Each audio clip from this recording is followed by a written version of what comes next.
Halo guys, kembali lagi dengan gue Guru guys. Kali ini kita akan lanjutin membahas novel Komoda Eisuke dan guys sebelumnya top part 40.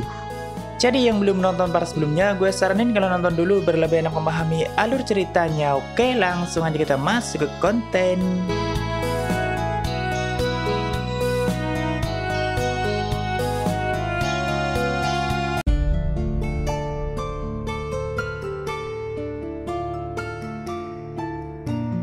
Jadi sebelumnya kita sudah menyimak situasi di antara reinkarnator yang sedang ditahan oleh Sophia dan Wrath. Tapi mungkin awalnya Wrath datang ke tempat itu hanya untuk membantu Sophia yang diserbu oleh pasukan Gloria, dan kalau Sophia sendirian jelas dia akan kerepotan. Kalau untuk Sun, Oka, dan teman-temannya, si Sophia solo juga udah lebih dari cukup untuk menahan mereka. Dan memang salah satu tujuan Sophia adalah menjauhkan Sun dari desa Elf atau menahannya di tempat itu. Karena seperti yang kita tahu, dia mempunyai gelar pahlawan dan tentu Potimas awalnya berniat memanfaatkan gelar Sun untuk menghentikan Ariel. Karena dia tahu rahasia di balik gelar pahlawan dan Raja Iblis. Tapi untung saja saat para elf berniat membujuk Sun dan menyebutnya, Sophia dan Wrath langsung membantai para elf itu. Kalau tidak mungkin Sun juga akan ngotot membantu Potimas dan melawan Ariel karena dia sangat bodoh. Tapi jujur gue agak kaget sih saat Shirori memutuskan pindah ke tempat itu hanya mengkhawatirkan Sun yang sempat berguling kesakitan dan dia rela meninggalkan pertempurannya untuk sementara.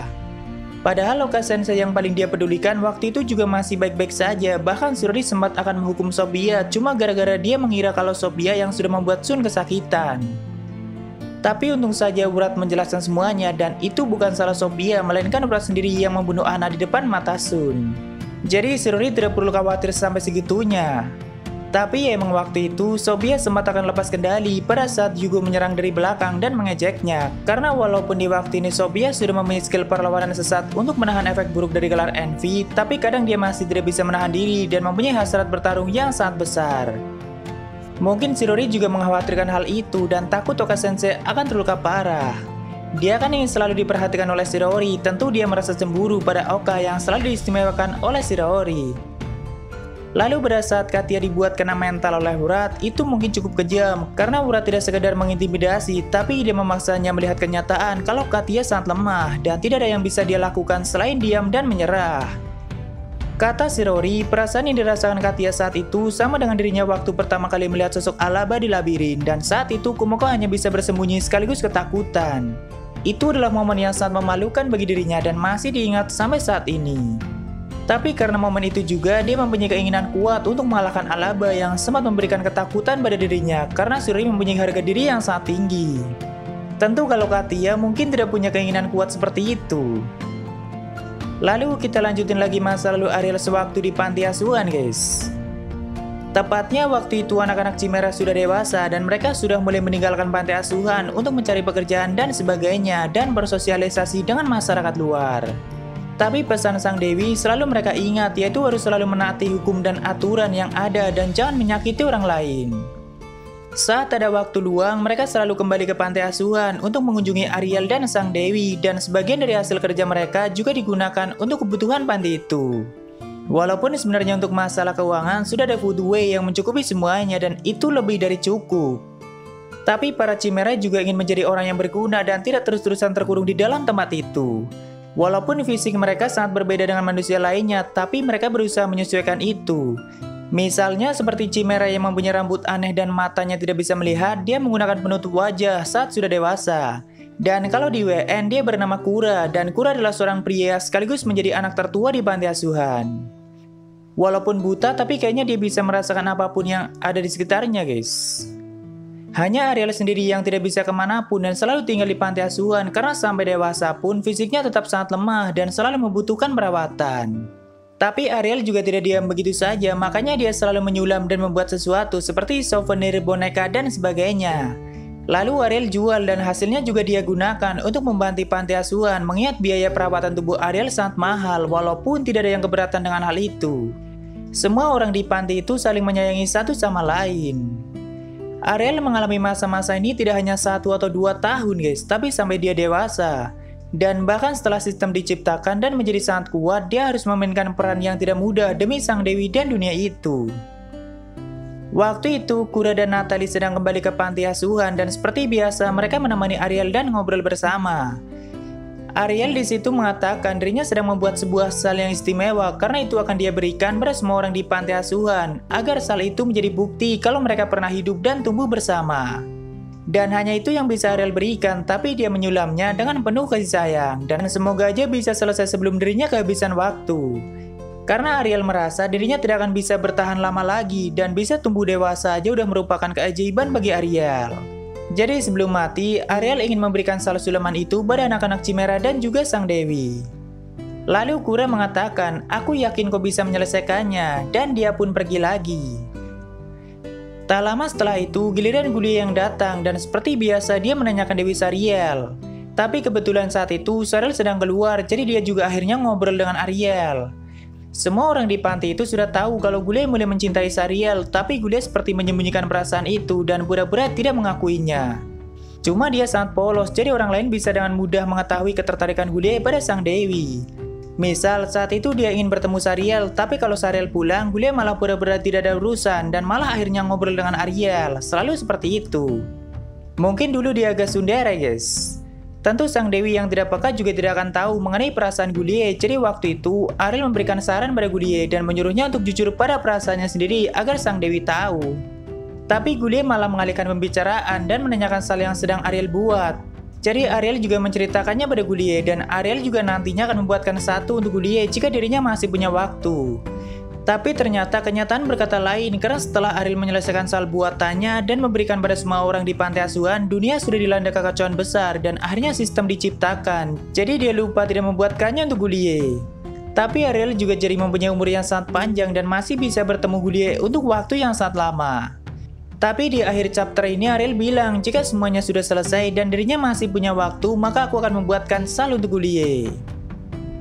Lalu selanjutnya ada chapter yang menceritakan ulah Pothimas di masa lalu, tepatnya setelah dia menemukan energi MA dan mengungkapnya ke seluruh dunia. Jadi setelah terjadi insiden vampir, Pothimas menjadi orang yang paling dicari di seluruh dunia. Apalagi Futue juga terkena wabah itu dan dia adalah orang yang cukup berpengaruh di dunia itu. Tapi tentu Pothimas yang jenius selalu punya cara untuk menangani masalahnya agar dirinya bisa terus meneruskan eksperimen gilanya. Pada waktu itu, dia memanfaatkan orang-orang besar dan memberikan pengetahuan mengenai energi MA seperti cara mengekstrak dan menggunakan energi itu. Awalnya hanya negara-negara kecil yang mau tidak mau menggunakan energi MA karena mereka kalah dari segi sumber daya dari negara yang lebih besar.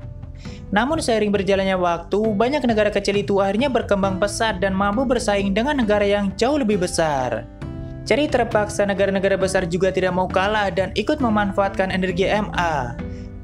Lalu Pothimas mulai mengungkap beberapa penemuannya lagi yang bahkan salah satunya adalah teknologi yang bisa membuat manusia mempunyai umur yang lebih panjang atau mereka menyebutnya sebagai evolusi baru. Tentu para manusia semakin tidak peduli dengan resiko perbuatan mereka di masa depan nanti karena faktanya energi MA memberikan mereka banyak perkembangan baru di bidang teknologi dan ilmu pengetahuan. Bahkan diantaranya ada yang menciptakan senjata super yang bisa melukai naga sejati dan itu sempat dicoba oleh suatu negara. Jadi waktu itu naga sejati yang mulai marah sempat melenyapkan satu negara dengan sekejap, tapi Sang Dewi sendiri masih belum mengambil tindakan mengenai hal itu. Karena pihak manusia yang salah dan mereka sudah mulai berubah semenjak ditemukannya energi MA. Hanya negara Dustin yang terus memberikan peringatan, tapi itu sama sekali tidak berpengaruh. Lalu semakin lama para manusia semakin berani karena teknologi mereka juga semakin canggih, tapi mereka lupa dengan kengerian naga sejati. Bahkan peringatan dari naga sejati dan Sang Dewi juga mereka abaikan. Jadi saat itu naga tertua mengumpulkan semua naga sejati dan mereka akhirnya mengambil keputusan yaitu lenyapkan semua manusia di planet ini, yang berarti para naga sejati juga sudah siap untuk menghadapi Dewi Sariel. Dan setelah itu terjadilah peperangan yang sangat besar antara manusia, Sang Dewi, dan naga sejati. Tapi bagaimana dengan Pothimas? Dia selalu sibuk di ruang penelitiannya dan tidak peduli dengan masalah mereka. Pothimas hanya perlu mengungkap satu atau dua penemuan gagalnya dan biarkan para manusia tergila-gila dengan hal itu. Sedangkan dirinya mendapat banyak dukungan, fasilitas, dan sebagainya, lalu fokus pada tujuannya yaitu menjadi abadi dan tidak takut lagi dengan kematian. Tentu di masa itu, Pothimas sudah mengira kalau tidak lama lagi dunia akan hancur dan terjadi kekacauan besar, jadi dia sudah mempersiapkan semuanya. Dia sudah menciptakan mesin yang bisa dia gunakan untuk pergi ke planet lain dan menampung semua yang dia butuhkan. Apalagi waktu itu Pothimas akhirnya berhasil mencapai evolusi yang cukup memuaskan yaitu ras elf. Walaupun masih jauh dari tujuan utamanya, tapi setidaknya dia tidak punya batasan waktu lagi dan bisa terus melanjutkan penelitiannya.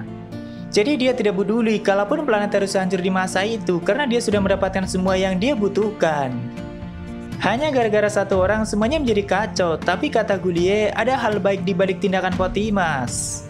Karena jika dunia masih baik-baik saja dan terus berjalan apa adanya, mungkin para naga sejati bisa menguasai umat manusia dan menyingkirkan sang dewi dari dunia itu. Karena semakin lama naga sejati semakin bertambah dan kekuatan mereka juga semakin besar. Dan pastinya Ariel juga jadi bisa hidup sampai saat ini. Lalu kita kembali ke Chirori guys.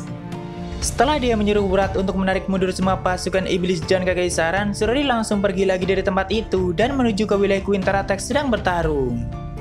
Karena dia merasakan ada getaran hebat di wilayah itu dan Queen Taratek juga mengalami kerusakan. Untuk sementara Chirori mengabaikan pembantaian semua elf, tapi fokus pada senjata Pothimas yang semakin lama semakin kuat dan mengerikan. Dan gilanya Pothimas masih menyimpan senjata massal yang jauh lebih kuat dari semua versi dia sebelumnya. Mungkin dia mulai marah dan merasa diremehkan oleh Chirori. Saat itu sang ratu sedang menghadapi cyborg yang cukup besar dan kali ini bentuknya seperti landak laut, kata Chirori sih. Karena semua bagian dari cyborg itu diselimuti oleh duri yang sangat banyak dan setiap dari duri itu adalah meriam super ciptaan Pothimas. Kita ikutin Chirori aja guys dan sebut aja cyborg itu sebagai landak laut. Waktu itu dari atas landak laut menghujani Queen Taratek dengan meriam yang sangat banyak yang bahkan dengan kecepatan Queen Taratek dia tidak bisa menghindarinya. Ya karena tubuh sang ratu sangat besar dan tentu menjadi sasaran empuk bagi landak laut, tapi padahal sang ratu mempunyai kecepatan yang sangat tinggi. Pasukan Taratek lain juga tidak mungkin bisa menghindari meriam sebanyak itu.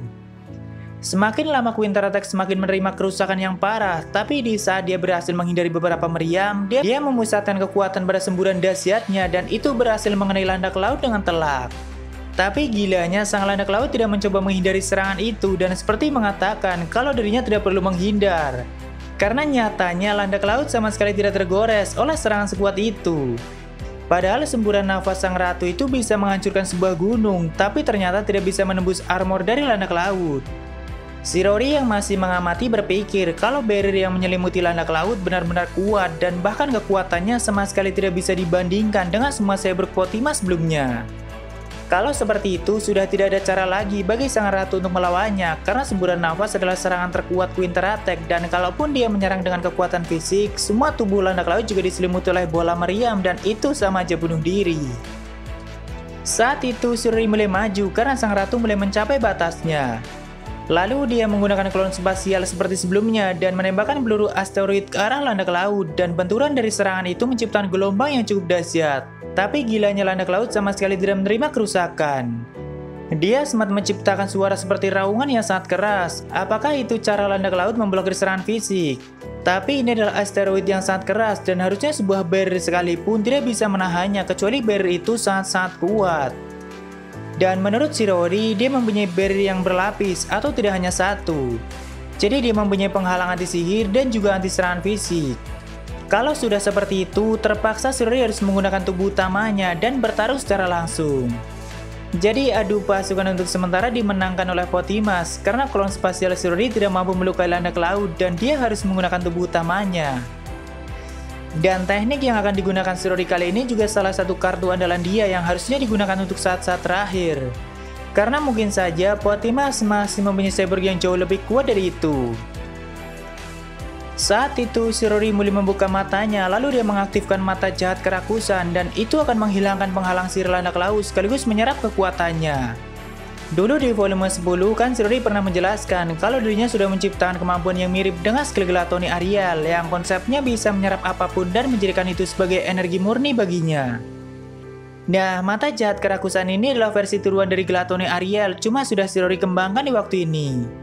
Jadi itu tidak hanya melahap energi lawan, tapi juga menghancurkan semua penghalang kuat yang menyelimuti landak laut. Tentu saat landak laut mengeluarkan semua meriamnya juga ikut dilahap oleh mata jahat kerakusan. Sebenarnya ini adalah teknik yang Chirori siapkan jika nantinya dirinya harus melawan Gullier, dan bagi dia ini adalah teknik yang efektif untuk mengonter kekuatan Gullier. Karena Gulia terkenal dengan barrier naganya yang sangat kuat dan mata jahat kerakusan bisa menghancurkan barrier sekaligus melahapnya. Atau setidaknya jika barrier itu sangat kuat, maka mata jahat kerakusan bisa menyebabkan gangguan pada barrier itu. Waktu itu landak laut yang sudah dilahap kekuatannya langsung jatuh ke tanah tidak berdaya. Sedangkan sang ratu yang masih di bawah tidak menyanyiakan kesempatan itu dan dia langsung menancapkan kaki besarnya pada landak laut. Tapi kali ini berhasil menembus sekaligus merusaknya karena landak laut sudah tidak punya pertahanan apapun. Namun saat Quinter Attack berhasil merusaknya, landak laut malah menciptakan ledakan yang sangat dahsyat atau seperti sistem ledakan diri. Dan itu sampai menghancurkan semua tubuh sang ratu dan melenyapkan sebagian pasukan Taratek. Tentu sang ratu akhirnya harus mati oleh ledakan itu, tapi dia sudah berjuang dengan baik. Padahal Shirori baru aja akan mengucapkan kemenangan, tapi dia lupa kalau Fatima sangat licik dan selalu menyiapkan jebakan. Namun kata dia, pengorbanan memang selalu diperlukan untuk mencapai keberhasilan, walaupun dia sangat menyayangkan kalau sang ratu harus gugur, karena Ariel sangat menyayangi anak-anaknya. Lalu di saat Shirori masih menyayangkan kematian sang ratu, tiba-tiba di tempat lain muncul kembali cyborg seperti landak laut dan jumlahnya ada 100. Tidak hanya itu, di tengah pasukan landak laut juga muncul satu cyborg yang ukurannya tidak main-main dan kata Shirori itu seperti piramid terbang. Kali ini dia mulai panik dan kalian bisa bayangin sendiri gimana Kumoko kalau lagi panik. Fatima memang terbaik sih, sudah lama Shirori tidak panik seperti itu. Tapi selanjutnya kita menuju ke pertempuran kakek legend kita yang sedang asik bertarung bersama 4 boneka Taratek. Jangan harap seorang Ronan mau mundur begitu saja, bahkan jika lawannya Gloria sekalipun. Tapi Ronan menyebutnya sebagai golem jenis baru karena kan dia belum paham dengan teknologi canggih milik Potimas. Ronan dikenal sebagai penyihir terkuat, tapi dari dulu dia sering dibandingkan dengan para penyihir kuat dari ras elf. Karena para elf memang sangat unggul dalam teknik sihir, tapi lemah dalam serangan fisik. Makanya Ronan sering dibandingkan dengan mereka.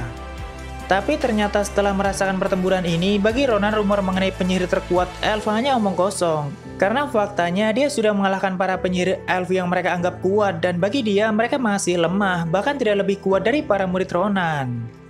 Namun situasi segera berubah ketika pasukan Gloria mulai muncul. Itu adalah pasukan yang tidak mungkin bisa dikalahkan oleh pasukan iblis ataupun manusia.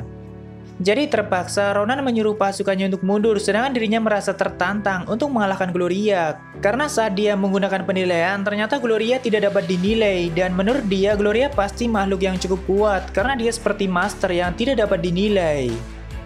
Awalnya dia cukup kesusahan dan mencoba berbagai sihir seperti puluhan bola api dan panah api dengan kecepatan tinggi, tapi Gloria bisa memblokir semuanya. Namun tentu sang kakek tidak menyerah begitu saja, jadi dia memanfaatkan kemampuan teleportnya untuk melampaui kecepatan Gloria. Lalu dia berpindah ke belakang Gloria dan membekukan kakinya, setelah itu dia menyerangnya menggunakan sihir angin. Dan itu berhasil mematahkan kedua kaki Gloria, tapi dia langsung memutar tubuhnya dan mengakibatkan Ronan terlempar akibat hantaman dari tangan Gloria.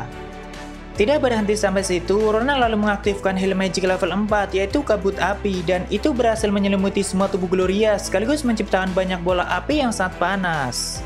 Sehingga membuat logam Gloria akhirnya meleleh dan hancur. Ronan akhirnya merasa puas setelah menumbangkan satu Gloria. Tapi tiba-tiba dia dikejutkan dengan kedatangan 4 gadis aneh yang sedang menaiki laba-laba, dan dengan sekejap mereka bisa menghancurkan banyak Gloria. Jadi sebelumnya setelah ditinggal oleh Shirori, 4 boneka Taratek disuruh bertarung dengan menaiki para klon pertempuran karena itu akan meningkatkan kekuatan tempur mereka dan bisa menghancurkan banyak Gloria.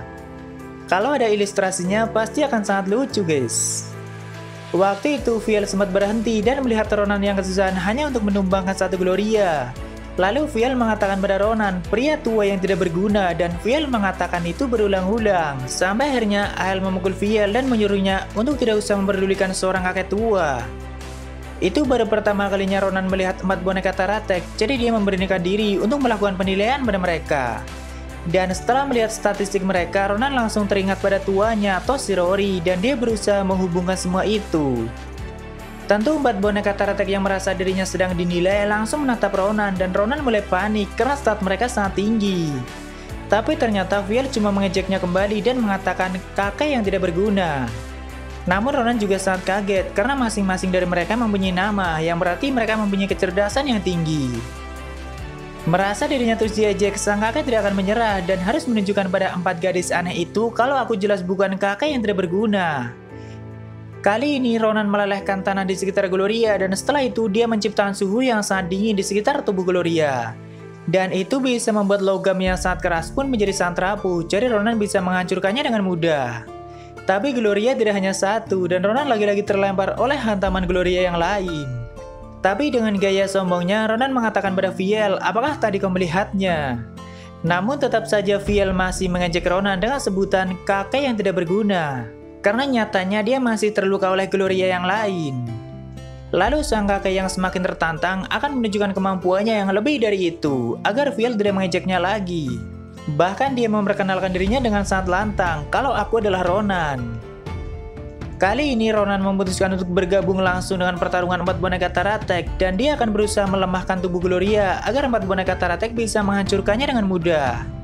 Walaupun bagi Ronan mungkin mereka tidak butuh bantuan, tapi sang kakek juga mempunyai kebanggaan dan tidak boleh dilihat sebagai pria tua yang tidak berguna.